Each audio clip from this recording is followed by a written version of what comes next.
镜头来邦桥，新北市的邦桥大东街有厝主违规甲地下室改做10间套房咧睡人，市府9月初1已经去强制断电。专家即马嘛提醒讲，要睡厝的时爱特别注意讲大楼敢有火灾的警报系统，若隔间敢是用未导火的材料。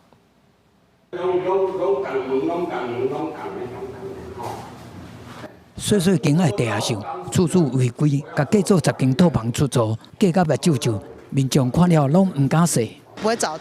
至于这一种的啦，怕有火灾什么的啊，对啊，要逃生方面还是什么的，只有学生才有可能吧，一般人他不会做这种，而且不晓得他的隔间是不是用防火材料。这几年违规出租套房意外直团，为着避免发生公安，新北市政府9月初1严格执行断电处分，地点伫邦桥大同区，市府自110年底接到民众检举。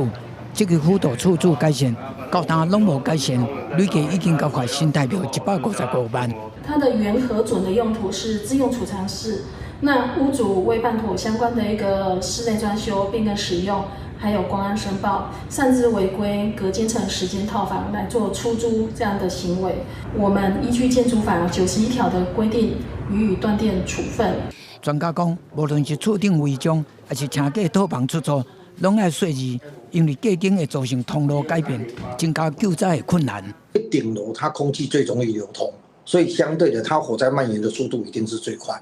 好，那地下室基本上来讲，它不像一般的其他楼层，它可能会有窗户烟味排掉，所以地下室的它烟的累积，好，基本上来讲会变得不容易排放。